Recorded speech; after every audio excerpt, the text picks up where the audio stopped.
kombinasi antara kekaguman terhadap kepribadian dengan memang apa yang dia kerjakan.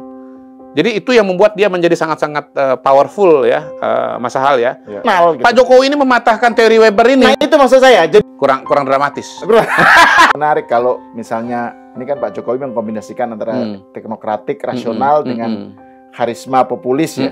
Kalau jadi ada Pak Jokowi yang karismatik, tapi juga ada Nela Karisma.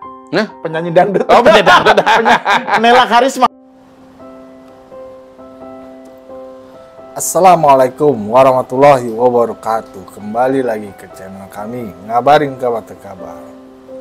Menyaksikan langsung belusukan Presiden Jokowi dengan mata kepalanya sendiri, Muhammad Qodari atau yang akrab disapa dengan Mr. Q, memberikan pandangannya mengapa masyarakat sangat mencintai Presiden Jokowi.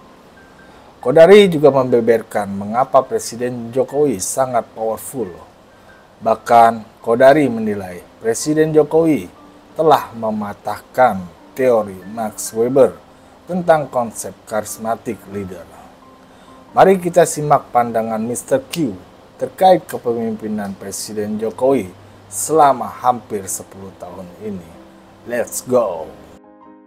Kembali ke Pak Jokowi, elemen kerakyatannya itu juga kuat banget.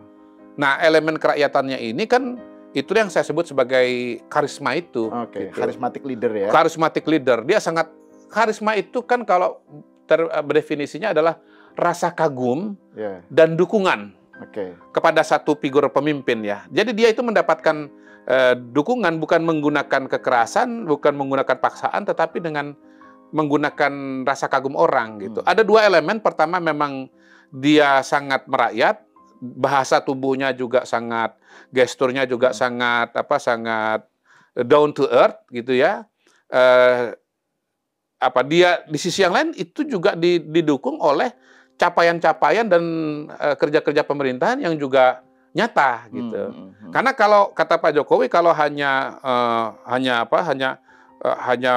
populisme biasa itu namanya pencitraan, tetapi kalau ada kinerja itu yang namanya pemimpin gitu. Jadi kombinasi antara kekaguman terhadap kepribadian dengan memang apa yang dia kerjakan. Jadi itu yang membuat dia menjadi sangat-sangat powerful ya, Mas Hal ya. Jadi bukan hanya kepribadiannya, tetapi juga karena pekerjaan yang dia lakukan gitu, capaian-capaian yang dilakukan. Kalau dalam kan tadi saya menyinggung soal bagaimana melihat fenomena Pak Jokowi ini, leadership-nya lah ya, dari sudut pandang ilmu sosial gitu kan. Tadi Mr. Q nyebut soal charismatic leader sebagai Weber nih, Weber. Max Weber nih yang terminologinya ini Max Weber ya. Nah, kalau leadership dalam pengertian Weber yang karismatik itu kan biasanya yang banyak itu sumber otoritasnya, sumber karismanya, itu kan dari misalnya kiai gitu ya, dari ketokohan karena basis keagamaan, atau misalnya Khomeini, populis apa itu kan contoh-contoh pemimpin karismatik yang dilawankan dengan pemimpin yang birokratik rasional, yang teknokratik itu. Jadi teknokratik itu kan pemimpinnya nggak terkenal, nggak populis, tapi rasional. Gitu. Pak Jokowi ini mematahkan teori Weber ini. Nah itu maksud saya. Jadi dikotomi itu nggak ada di Pak Jokowi. Dua-duanya terkombin ya dalam Pak Jokowi. Iya, Pak Jokowi ini mematahkan teori Weber itu. Nggak ada tuh dikotomi rasional birokratis dengan karismatik itu.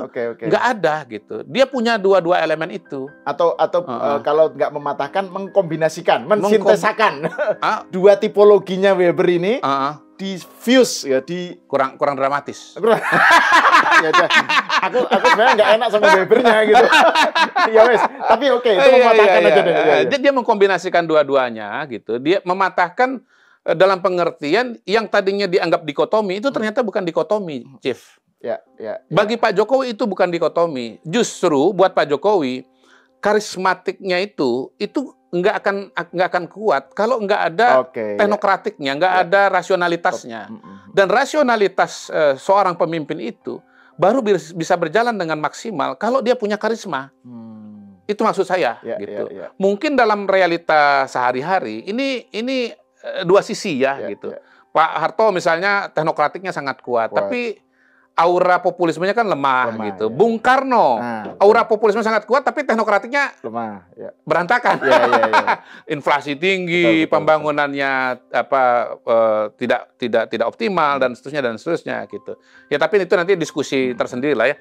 Tapi Pak Jokowi ini membuat dua itu tidak terpisah, tapi justru dikombinasikan atau digabungkan gitu loh. Dan ini menarik kalau misalnya ini kan Pak Jokowi mengkombinasikan antara teknokratik, rasional dengan karisma populis ya. Kalau jadi ada Pak Jokowi yang karismatik, tapi juga ada Nela Karisma. Penyanyi dangdut. Oh, penyanyi dangdut. Nela Karisma itu juga itu punya karisma juga. Iya. Jadi dia gini. Ngikutin nggak Nela Karisma itu? Pernah dengar sih. Judul lagunya apa? Lupa saya. Bukan dangdut sih, koplo yang ya, bukan dangdut. Pantura. Iya. Oke, kita kembali ke laptop. Jadi kembali ke soal tadi Anda menemani Pak Jokowi, ya. Melihat dari dekat, riset partisipatoris. Nah itu kan ada beberapa cerita ya mengenai Pak Jokowi yang ini gimana, kan nggak bisa ditiru ya. Orang pemimpin kalau melakukan belusukan belum tentu seperti itu, gitu ya. Terus juga staminanya itu, kan ini sudah sekian tahun dilakukan Pak Jokowi. Tanpa henti, tanpa apapun selalu dia melakukan itu. Benar. Terus staminanya gimana itu bisa? Kan pasti Mr. Q ngelihat kan dari dekat.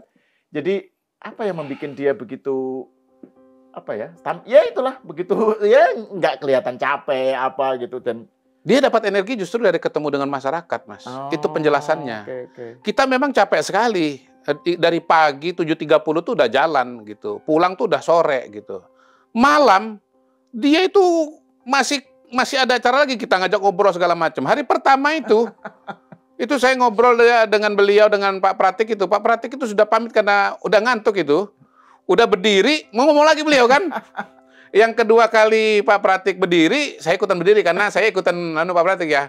Kalau ibaratnya kita nggak jalan terus, energinya luar biasa. Tapi penjelasannya adalah di luar cerita, misalnya beliau suka minum kunyit, teh kunyit segala macam ya, jamu tradisional, adalah karena memang energinya datang dari ketemu dengan masyarakat.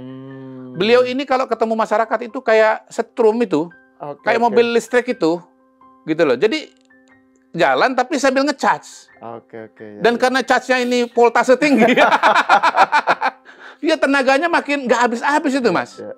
Jadi itu nggak habis. Jadi memang beliau ini berbakat di situ. Kalau saya sederhananya begini. Ya orang itu kalau mau tahu dia politisi betul atau tidak, cek dia ketemu dengan orang banyak, itu energinya habis atau tambah. Gitu. Saya ini bukan politisi. Saya kalau ketemu banyak orang, apalagi dari middle low gitu, energi saya habis. Kalau beliau malah tambah ini ya. Ibarat aki tambah penuh, Mas.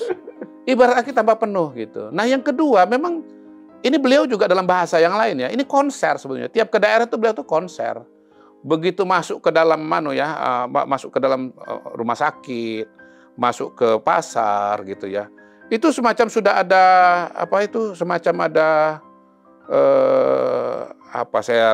partiturnya. Oke. Dia ini kayak saya bayangkan kayak seorang dirijen. Iya. Wah, dengan tongkat dirijennya itu.